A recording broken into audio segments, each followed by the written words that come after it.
y está cerrado. Pero ya todo eso que están, repito, levantándose, pero cómo, ¿verdad? Tanta gente, tanta iglesia y tantos pastores están siendo arrastrados por esta corriente. Pero la Biblia es clara. Dios, cuando uno se rehúsa, ¿verdad?, a conformarse con la Biblia, ¿saben? A veces pareciera que fuera algo repetitivo la iglesia. Otra vez lo mismo: pecado, arrepentimiento, sacrificio, esfuerzo, obediencia. Pero ¿qué quieres que yo te hable si eso es lo que dice la Biblia? ¿De qué quieres que te hable? Que me mente un cuento chino para venir a platicar. Si ese es el Evangelio, es lo mismo. Y aún que es lo mismo, no lo hacemos. Pues imagínate, si lo dejáramos de decir, menos lo haríamos. Entonces no hay nada nuevo debajo del cielo, dice Eclesiastés. Entonces, mucho cuidado pues con lo que estamos viendo, porque tristemente es una realidad. Todavía anoche prendí la tele y ahí en canal, en cable, una escuela de profetas. Otro, ¿verdad?, que los profetas hoy en día, y le dan un auge y un énfasis a los profetas y a los apóstoles, que ellos son los que ahora tienen la autoridad para romper toda obra del diablo. Espérate, Jesús dijo, ¿verdad?, yo doy autoridad para ir a hacer de romper y toda fuerza de mal. Esta señal será lo que en mi nombre creen. Tú y yo tenemos ahora el Espíritu Santo, porque es el Espíritu Santo que hace estas cosas. Y si tú tienes el Espíritu Santo, tú lo puedes hacer también. En el poder del Espíritu Santo y en el nombre de Jesucristo. Entonces, que no me vengan a mí a establecer. Entonces, ahora nosotros ya, dice la Biblia, que Dios no hace excepción de personas. Ellos vinieron a establecer lo que son apóstoles y profetas, están acá. Y si tú eres apóstol y profeta, entonces tú estás en otro nivel. Decíamos ahora en Juan capítulo 3 que Dios nos da el Espíritu por medida. Nadie tiene un espíritu más grande que otro. Todos tenemos el mismo espíritu. El que yo tengo lo tienes tú, y lo tiene el pastor Armando, lo tiene cualquiera. ¿Cuál es la diferencia? No el espíritu, ni esperemos más de Dios, la santificación de cada uno. Porque a otros Dios le revela más cosas que a otros, porque se están santificando más. Mientras tú sigues viendo a Chabelo, mientras tú sigues viendo Laura en América, Caso Cerrado y todas estas estupideces que pasan en la televisión, otros están leyendo la Biblia, otros están orando, están predicando, están visitando enfermos, están echando fuera de gol. Claro, con cualquier tú que de todo tipo de vida se manifieste Jesucristo. Entonces, así de simple y sencillo. Todos queremos hacer señales políticas a la vida, pero no queremos pasar tiempo con Dios. No queremos invertir en el reino de Dios. ¿Cuánto del día que tenga 24 horas le dedicas a Dios? ¿Cuánto? Y te dice cristiano, hijo de Dios. No hay un hijo del diablo, diría, porque dice la Biblia, ¿verdad? En los negocios de mi Padre me es necesario estar. No nos confundamos, hermano. No todo el que me diga Señor, Señor, dice la Biblia, entrará en el reino de Dios, sino el que hace mi voluntad. Y la voluntad de Dios implica, insisto, que todos los días oremos, leamos la Biblia, hagamos el bien, tengamos misericordia y sobre todo que podamos predicarle el Evangelio a otras personas. Vamos a ver el ejemplo de Pablo, Hechos 22, 14 al 16. Y dice Pablo, fíjate, Dios llamando a Pablo, y veamos la encomienda que es para todos nosotros también, los que somos cristianos. Versículo 14 dice la Biblia, y él dijo, el Dios de nuestros padres te ha escogido para que conozcas su voluntad y veas al justo y oigas la voz de su boca. Esto aplica a todos nosotros también como iglesia. Versículo 15 dice, porque serás testigo suyo a todos los hombres de lo que has visto y oído. Amén. Y 14 y 15 nada más. 14 y 15. Entonces, ¿para qué nos escoge Dios? Para ser testigos de Él. ¿Qué dijo Dios en Hechos 1:8? A los discípulos van a recibir poder a los 11 antes que Pablo. La misma palabra que Dios le da a los apóstoles es la misma palabra que Dios le da a Pablo. Y es la misma palabra que nosotros recibimos. Es la misma palabra que nosotros también recibimos. Vamos a ver otro ejemplo, Juan y Pedro, Hechos capítulo 4, versión versículo 18. Hechos 4:18.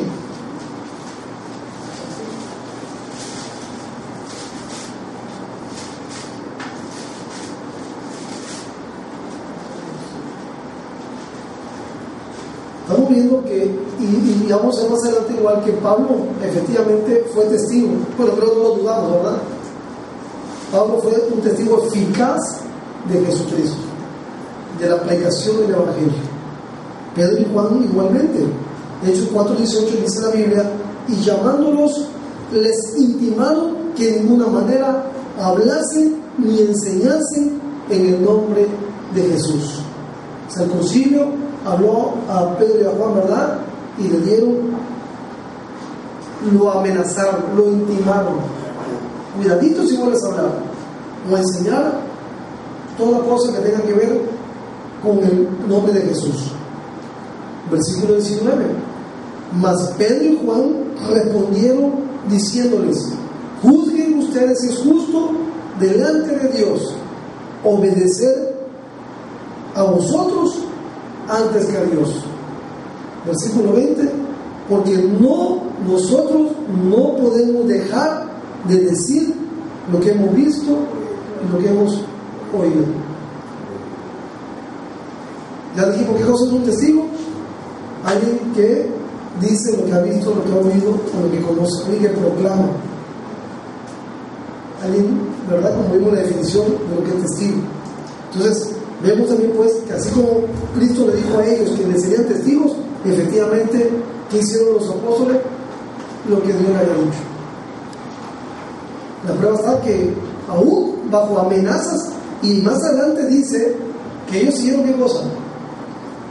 Dice ahí la Biblia, no tengan temor, sigan predicando la palabra, y se fueron y seguían predicando. Y lo vuelven otra vez a decir, oye, no le mandamos a decir que no hablaran. Y entonces la segunda vez que lo vuelven a llamar a traer, que lo llaman y lo traen delante de su presencia, le dijeron, no te volvimos a decir. Y esa sí, segunda ocasión, ¿saben qué hicieron? Le dieron una calentadita. Le dieron ahí, ¿verdad? Tehuacanazo, lo metieron ahí en el agua, le dieron toque eléctrico, le dieron una tiradita, lo azotaron, dice la Biblia, no poco. ¿Qué significa? Mucho. ¿Y Pedro y Juan cómo salieron de la presencia del concilio? Después de que padecieron por causa del nombre de Jesús, dice la Biblia, gozosos. Salieron gozosos de haber sido tenidos, de sufrir afrenta por causa del nombre de Jesucristo. A nosotros, ¿verdad? Nos cierran la puerta y ya no queremos ir predicando. Nos dicen que no y nos salimos enojados, molestos. Pues yo me sacudo los zapatos ahí, que como Sodoma vienen las ustedes, hijo del diablo, vas al infierno. No nos molestamos cuando nos cierran la puerta, cuando nos niegan, cuando rechazan a Jesús. Pero fíjense bien, ¿qué significa eso? Carencia de amor y de misericordia. Y de falta de entendimiento. Porque ciertamente Dios nos dijo, vayan y prediquen. El que creyere y sea bautizado será salvo, el que no será condenado. O sea, predicar el Evangelio no significa que con toda la bocota todos se van a convertir. No significa eso. Nosotros predicamos a Cristo crucificado, para uno para salvación, pero para otro que rechaza la gracia, para condenación. Entonces nosotros nos abrimos y decimos lo que Dios nos mandó a decir, pero no toca a nosotros salvar a nadie. El Evangelio es el que salva, Cristo es el que salva, Dios es el que salva, no nosotros. Vamos a ver otro ejemplo. Bueno, ya me adelanté.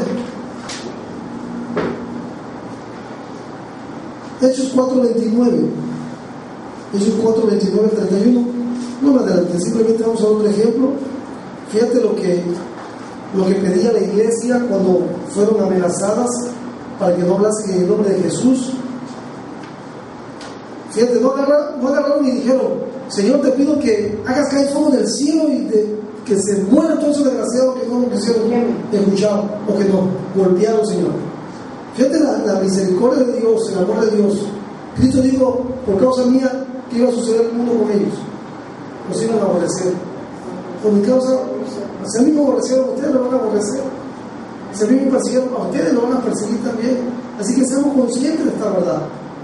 No querramos, ¿verdad?, que nos suba un pedestal y estemos nosotros, porque no va a ser así. Cristo dijo que es necesario que a través de muchas tribulaciones entremos en el reino de Dios. Que cojamos este camino que es angosto. Esta palabra angosto significa sufrido y aflicción. Y Jesús dijo: el que se avergüence de mí y del Evangelio, yo también me avergonzaré de él cuando yo venga con mi gloria y con gran poder. Entonces dice Hechos 4:29, cuando la iglesia estaba siendo amenazada para no predicar el Evangelio, dice: y ahora, Señor, míralo, mira sus amenazas y concede a tus siervos que con todo de nuevo, esa palabra de nuevo significa valor, que con todo valor hablen tu palabra, a pesar de la vergüenza, a pesar de la crítica, a pesar del juicio, de la injuria, de las amenazas.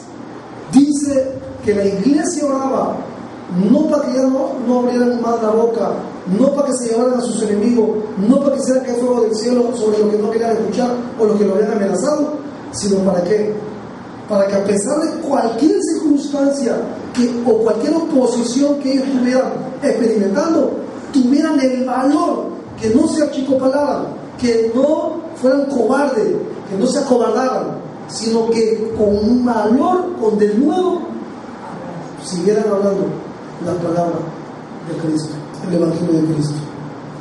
Versículo 30 dice: mientras paralelamente a esto de hablar, que nos dé valor de seguir hablando, paralelamente, Señor, extiende tu mano para que se hagan sanidades y señales y prodigios mediante el nombre de tu santo Hijo Jesús. Cuando hubieron orado, el lugar en que estaban congregados tembló, dice la Biblia, y todos fueron, ¿qué cosa? Llenos del Espíritu Santo. Fíjense bien, para que nosotros podamos hablar con autoridad, con fuerza, con valor el Evangelio de Cristo, las palabras de Cristo, necesitamos, como dice la Biblia, estar llenos del Espíritu Santo. Sin esta llenura no vamos a poder hacer absolutamente nada. Por eso muchos predican: hermano, no predico y no se convierte en nada. Sí, porque ¿con qué autoridad predicas? Como dice tu hermano, ¿verdad? Tú que dices que no robes, tú robas. Tú que dices que no se debe emborrachar, te emborrachas. Tú que dices que no debes de mentir, mientes. Dice Romano capítulo 2. Entonces muchas veces, claro, ¿con qué autoridad? ¿Se acuerdan ustedes que decíamos, dar testimonio significa no solamente oral, que es un testimonio oral, sino que también tiene que ser, ¿qué?, congruente con lo que somos. Lo que tú dices debe vivir. ¿No le ha pasado que, y eso se percibe, hermano?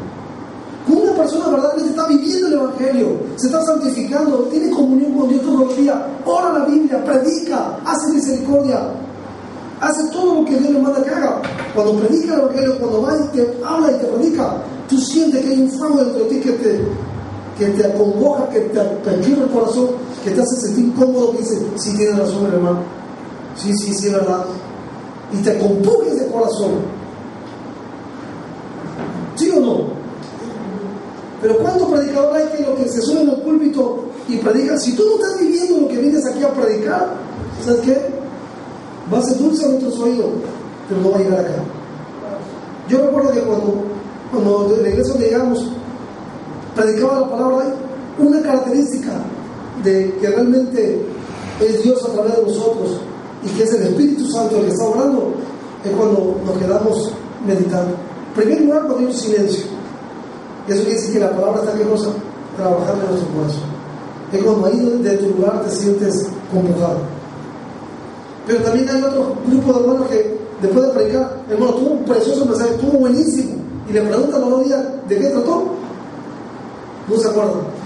Pues tronco de mensaje. Entonces ese te dice que mi compadre no escuchó nada ni entendió nada. Entonces, tenemos, por repito, que entender que tenemos que ser congruentes con lo que hablamos, con lo que vivimos. Eso se llama integridad. Tú no puedes decir una cosa y hacer otra, porque se llama hipocresía, fariseísmo. Pero tenemos nosotros ser íntegros, que como eres aquí, se hace en tu casa, se hace en tu trabajo, se hace en la calle. No que muchos somos camaleones, ¿verdad? Somos una cosa aquí, en nuestra casa somos otra cosa, y en la calle somos otra, en el trabajo somos otra cosa. Eso no le agrada a Dios. Por eso cuando predicas, pues la gente en vez de aceptar a Cristo se ríe de ti, se esconde de ti, te ridiculiza. ¿Por qué? Porque no eres congruente, porque no eres íntegro, porque dices verdades como si fueran mentiras, porque no la estás viviendo, no la estás experimentando. Vamos a ver otro ejemplo, Hechos 4:33. Hechos 4:33. Ahí mismo en Hechos 4:33.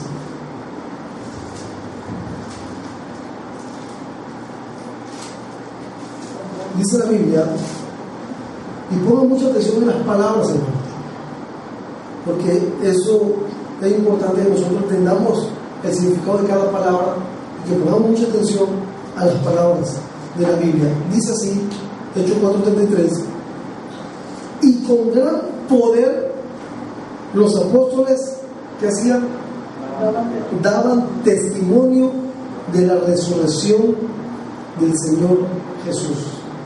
Y con gran poder los apóstoles daban testimonio de la resurrección del Señor Jesucristo, y abundante gracia era sobre todo ellos. Una de las formas para que nosotros tengamos la gracia de Dios, ¿saben? Que para esta vida, ¿qué es lo que tú y yo necesitamos? Es la gracia de Dios, el favor de Dios. La gracia de Dios, ¿verdad? Es aquello que viene de Dios, que te abre las puertas. Esa es la bendición de Dios, la gracia de Dios. Pero dice que abundante gracia era sobre ellos. ¿Por qué era abundante gracia sobre ellos? ¿Cómo era que esa gracia de Dios vino sobre ellos? Porque eran ¿qué? Eran testigos eficaces de Jesucristo. Ellos daban testimonio de la resurrección de Jesucristo. Muchas veces nosotros no hallamos gracia, y luego de hallar gracia, ¿verdad? Que le llamamos más bien indiferencia. No nos sale bien los negocios, no sale mal esto, el otro. No está la gracia, la unción, la gracia, el favor tuyo, perdón, no, la gracia y el favor de Dios sobre tu vida. ¿Por qué? Porque no estás haciendo lo que Dios manda. La Biblia es clara. Si los apóstoles daban con gran poder, los apóstoles daban testimonio de la resurrección de Cristo, y como consecuencia esto trajo para su vida abundante gracia. Entonces, ¿qué tengo que yo para traer la gracia de Dios sobre mi vida? Pues hacer lo que la misma Biblia me está indicando: dar testimonio de Jesucristo, de la resurrección de Cristo. Eso es lo que tengo que hacer. Entonces, las bendiciones de Dios y la gracia de Dios y el favor de Dios van a ser en mi vida. Bueno, algo aquí quiero hacer un paréntesis, hermanos, en este punto, porque por eso le dije que pusieron mucha atención. Acuérdense que dice que la iglesia oró para que hablaran con de nuevo la palabra, y que mientras Dios extendiera su mano para que se hiciera qué cosa, señales, prodigios y maravillas en el nombre de Jesús. Ojo con esto, y esto quiero que lo entendamos a la luz de la Biblia, a la luz de la palabra de Dios. Ayer escuchaba yo a dos mujeres en la televisión, no voy a decir la iglesia para no pecar, no, que los profetas, hablando de los apóstoles, los profetas, y que hoy se le ha hecho un énfasis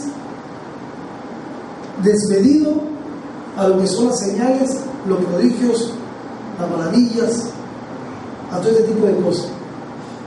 Hoy pareciera ser que la atracción en las iglesias son estas cosas. Ven, recibe tu milagro. Ven, aquí está el poder de Dios. Y creemos que el poder de Dios está cuando la gente se cae, o algún milagro, o una sanidad. Y eso lo hemos visto, ¿verdad? El poder de Dios es a través, en primer lugar, de predicar con el nuevo a Cristo, y en segundo, en una vida transformada. por Dios. Quiere decir que tú te pongas la mente y te somates y mañana vas al trabajo, ¿verdad? O a tu casa y sigues maltratando a tu esposa. Cuando dice la Biblia, maridos amen a vuestras mujeres como Cristo amó a la iglesia, ¿entonces de qué te sirve? ¿Cuál poder de Dios? Eso no es el poder de Dios. Entonces, aquí quiero hacer un paréntesis y una aclaración muy importante, porque Jesucristo nuestro Señor, efectivamente, Él hizo milagros, señales, prodigios, sanó enfermo, echó fuera demonios, levantó paralíticos, le dio vista a los ciegos de nacimiento. Él hizo como Nicodemo, ¿se acuerdan ustedes? Que ese es el primer caso que quiero decirle. Nicodemo viene, lo que vimos en la lectura de hoy, dice: maestro, sabemos que viene de Dios, porque no hay nadie de ese sentido en la tierra que haga la cosa que tú haces si Dios no está contigo.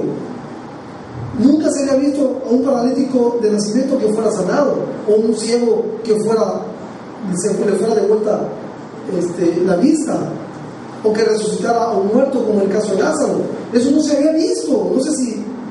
Entonces, ahora, ¿para qué Dios permite que Jesucristo, paralelamente al Evangelio, Él hiciera estas cosas? ¿Cuál era el propósito de que cuando Cristo predicara paralelamente, como sucedió en la iglesia, cuando pidieron que fuera lleno del Espíritu Santo y que para poder hablar con el nuevo la palabra, pero que también le diera el poder para hacer milagros? ¿Cuál era el propósito de lo que Cristo hacía a través de estas señales, prodigios y maravillas? Como testimonio de que Dios estaba con él. El mismo dijo: vayan por favor ahí a Juan 3:2 para que entendamos y vayamos viendo claramente, a fin de que seamos edificados en la sana doctrina,